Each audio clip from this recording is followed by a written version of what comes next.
दोस्तों, आज की कहानी जो हम एक्सप्लेन करने जा रहे हैं वो एक बेहतरीन स्टोरी होने वाली है जिसमें दो मेन कैरेक्टर हैं। पहला डीन नाम का हाई स्कूल बॉय जो कि बहुत ही लेजी और बोरिंग किस्म की लाइफ जीता है। वही दूसरी ओर एमा जो कि सभी की क्रश है और पूरे स्कूल में उसके चर्चे हैं। जब ये दोनों एक साथ एक टापू पर 15 दिन गुजारेंगे तो कैसे सब चलेगा, चलिए देखते हैं। दिन की शुरुआत होती है। एमा सबसे पहले सोकर उठती है, अपने रूटीन को देखती है, आज उसे क्या क्या करना है और फिर अपनी तैयारी में लग जाती है। वहीं दूसरी ओर हम डीन को देखते हैं जो उठते ही जाकर वीडियो गेम खेलना शुरू कर देता है। तभी उसके डैड जो कि एक नामी बिजनेसमैन है आकर उसे समझाते हैं कि अगर तुम गेम्स ही खेलते रहोगे तो स्कूल के लिए लेट हो जाओगे, और इसीलिए वो उसे बंद कर देता है और स्कूल के लिए भागता है। उधर एमा भी पहुंच जाती है और सभी लड़के उसे बात करने के लिए मरे जा रहे थे, लेकिन वो किसी को भाव नहीं देती सिवाय हमारे हीरो डीन को। लेकिन डीन एकदम अकेला रहता और इसी वजह से उसका कोई दोस्त भी नहीं है। तभी एमा भी उसे कभी बात ही नहीं करती। हालांकि वो उसे पसंद करता है लेकिन उसके अंदर इतनी हिम्मत ही नहीं है कि वो उसे जाकर प्रपोज करे। इसके बाद हम देखते हैं कि इनका प्रोफेसर आकर सभी को बताता है कि वो लोग उन्हें एक ट्रिप पर लेकर जा रहे हैं जो कि एक काफी अलग जगह पर होने वाली है, जहाँ पर हमें कुछ नए कल्चर के बारे में सीखने को मिलेगा।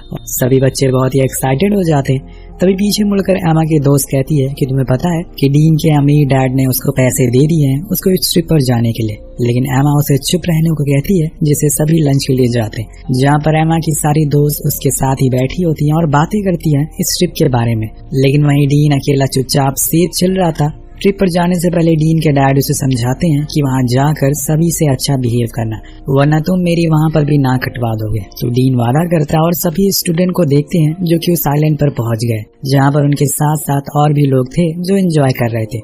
वहीं एमा देखती है कि डीन अकेले बालकनी पर खड़ा होकर ड्रिंक कर रहा है। उसके ऊपर उसे तरस आता है, लेकिन तभी उसके दोस्त आकर उसे ले जाते हैं और फिर उसको भूल जाती है वो। इसके बाद सभी दोस्त अपने प्रोजेक्ट में लग जाते हैं और फिर ऐसे ही देखते देखते रात हो जाती है। तभी एमा के दोस्त आकर उसे बताती है कि कुछ दूरी पर एक याच खड़ा है जहाँ पर पार्टी हो रही है, हमें वहाँ पर चलना चाहिए। लेकिन वो मना कर देती है, ये कहकर कि उसकी तबीयत ठीक नहीं है। पर उसकी दोस्त जिद करने लगती है, इसीलिए एमा को भी जाना पड़ता है। हालांकि इस पार्टी के बारे में उनके प्रोफेसर को पता नहीं था क्योंकि ये उनकी ट्रिप का हिस्सा नहीं है। वहाँ जाकर एमा देखती है कि कुछ लोग कुछ नशीली चीजों का सेवन कर रहे हैं और बहुत ड्रिंक भी कर रहे हैं। इसीलिए वो साइड में आकर खड़ी हो जाती है। वहाँ से डीन भी मिलता है और उससे भी ये सब चीजें पसंद नहीं आ रही थी, इसीलिए वो साइड में था। लेकिन तभी वहाँ पर पुलिस आ जाती है और उन्हें एक साथ लाइन में खड़ा होना पड़ता है क्योंकि वो सभी कुछ नशीली चीजें कंज्यूम कर रहे थे। तभी हम देखते हैं कि एमा का पैर स्लिप हो जाता है और वो नीचे पानी में गिर जाती है। ऐसा होते हुए सिर्फ डीन ही उसे देखता है, इसीलिए वो भी पानी में कूदता है उसे बचाने के लिए। उन्हें वहाँ पर एक छोटी सी बोट दिखाई देती है जो कि शिप के साथ अटैच थी। वो दोनों उस पर बैठ जाते हैं और डीन बोट की रस्सी को काट देता है क्योंकि उसे अपने डैड से वादा किया था कि वो किसी भी तरह की कोई दिक्कत क्रिएट नहीं करेगा, और इसीलिए वो पुलिस के चक्कर में नहीं पड़ना चाहता। वो एमा से कहता है कि जैसे ही पुलिस यहाँ से जाएगी हम लोग किनारे पर आ जाएंगे। पर कुछ देर बाद उन्हें पता चलता है कि उनकी बोट में मोटर तो है ही नहीं, उन्हें पैडल करके ही आना पड़ेगा। इतनी तेज लहरों में उसे पानी के साथ आगे बहाने लगती है, लेकिन इतनी तेज लहरों में उनकी बोट पानी के साथ आगे बढ़ने लगती है और वो शिप से बहुत दूर जा चुके थे। अब रात बीत जाती है और सुबह सभी स्टूडेंट को बुलाया जाता है।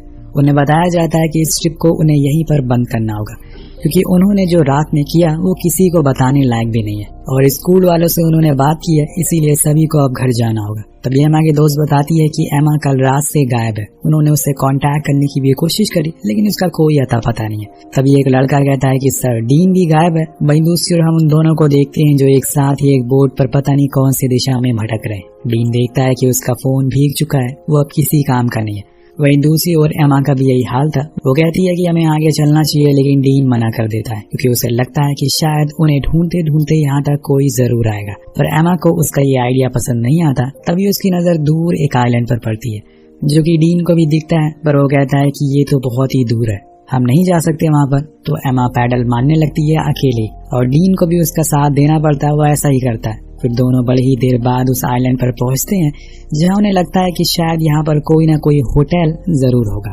जिसे वो मदद मांग सकते हैं। इसीलिए वो अपनी बोट को साइड में लगाते हैं और मदद के लिए अंदर की ओर जाते हैं, शायद कुछ मिल जाए।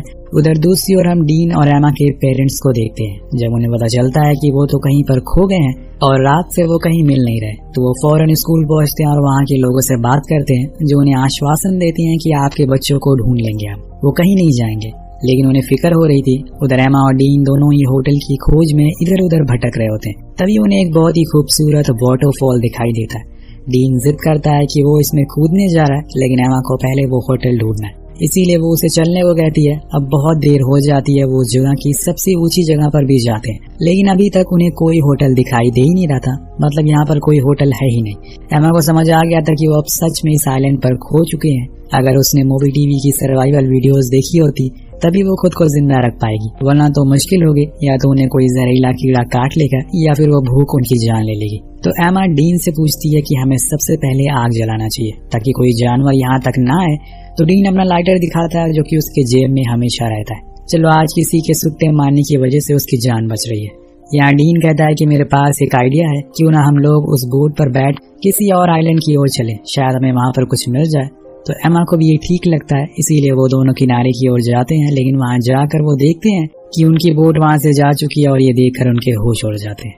असल में पानी की बहाव के कारण वो बह चुकी थी, अब बस बची थी तो वो लाइफ जैकेट, जो कि डीन उठा लेता है।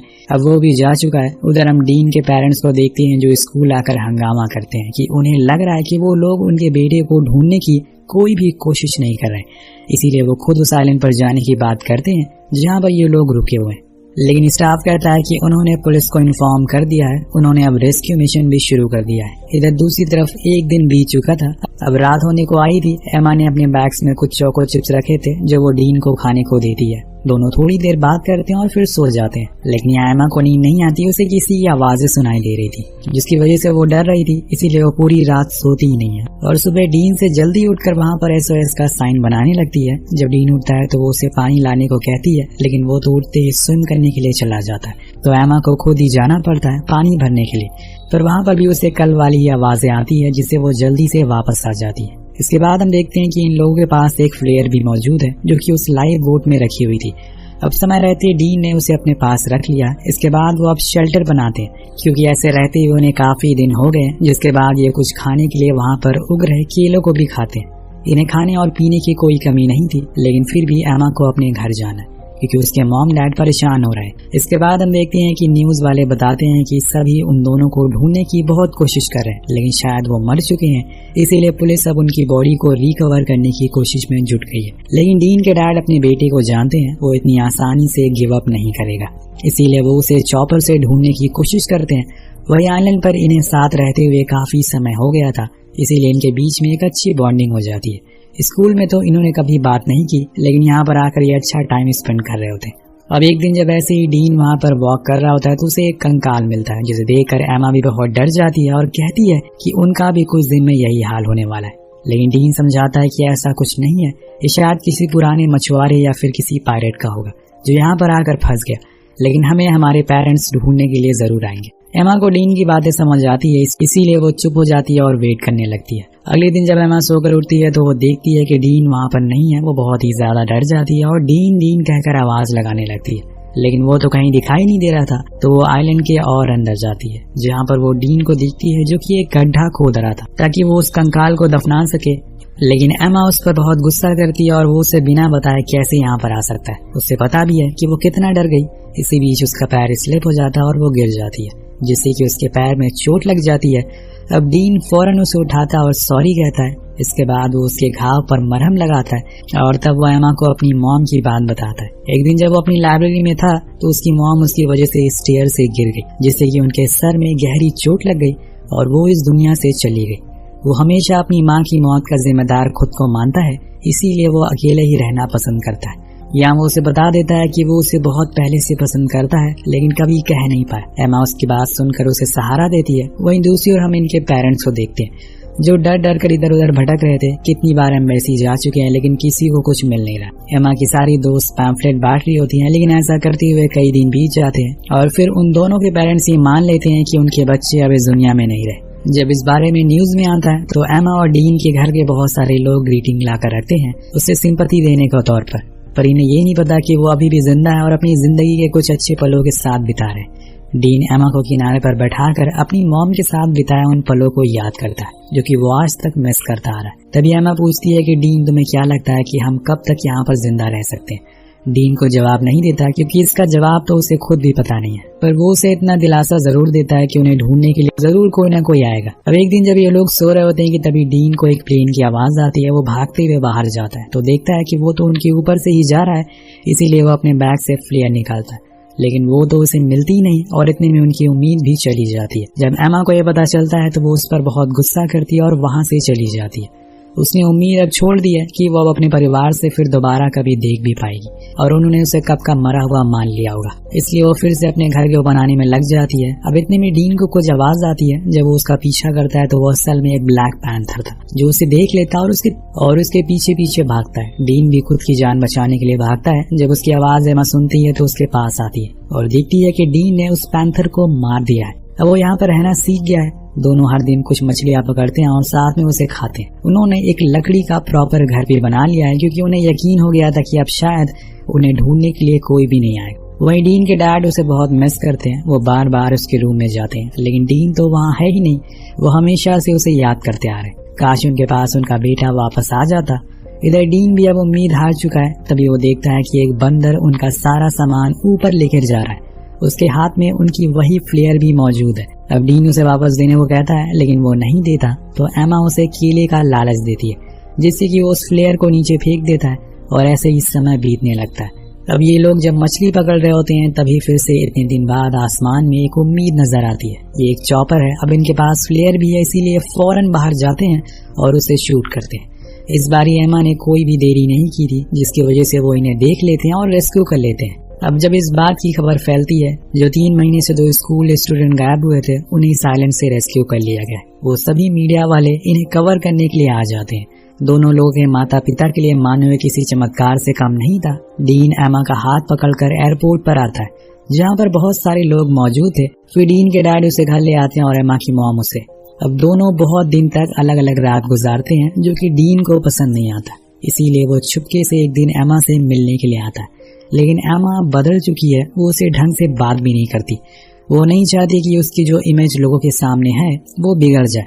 अभी भी लड़के उस पर मरे। जो बात डीन को समझ आ जाती है, वो बहुत कोशिश करता है उससे बात करने की स्कूल में भी, लेकिन वो तो उसे इग्नोर कर देती है, जिसकी वजह से वो फिर से अकेले रहने लग गया था। लेकिन कुछ समय बीत जाने के बाद एमा को खुद की गलती का एहसास होता है और वो उसे कॉल करती है और माफी मांगती है। लेकिन इस बार डीन फोन नहीं उठाता। अगले दिन वो अपनी मॉम की ग्रेव पर जाता है और सब कुछ शेयर करता है जो उसने उस आइलैंड पर बिताया। आखिर में वो उनसे माफी भी मांगता है कि उसकी वजह से वो इस दुनिया से चली गई और उनके फ्यूनरल पर भी वो नहीं आया, लेकिन अब वो उनसे हर दिन मिलने जरूर आएगा। ये काफी इमोशनल सीन होता है एक माँ और बेटे के बीच में। अब इसी तरह से कुछ समय बीत जाता है। स्कूल की प्रॉम नाइट होती है। सभी लड़के लड़कियां बिल्कुल रेडी होकर आए हुए थे, जिसमें एमा भी थी, लेकिन डीन घर पर ही था। जब उसके डैड उसे देखते हैं तो उससे पूछते हैं कि तुम प्रॉम नाइट क्यों नहीं गए, तो वो मना कर देता है। लेकिन कुछ ही देर बाद वो मन बदल लेता है, लेकिन वो पार्टी में अंदर नहीं जाता बल्कि बारिश में खड़ा रहता है। जब एमा उसे देखती है तो वो सारी चीजों को भूल कर बाहर आ जाती है और उसे किस कर लेती है, जिसके बाद डीन उसे एक ब्रेसलेट गिफ्ट करता है और सभी के सामने उसे प्रपोज करता है। तो दोस्तों, कभी कभी आपके गलत रास्ते पर जाने से भी आपको फायदा होता है, क्योंकि वो आपको अगली बार सही रास्ता दिखाता है। इस वीडियो पर एम करते हैं 6000 लाइक का और 400 कमेंट का, तो कमेंट जरूर करिएगा। मिलते हैं अगली वीडियो में। Peace out.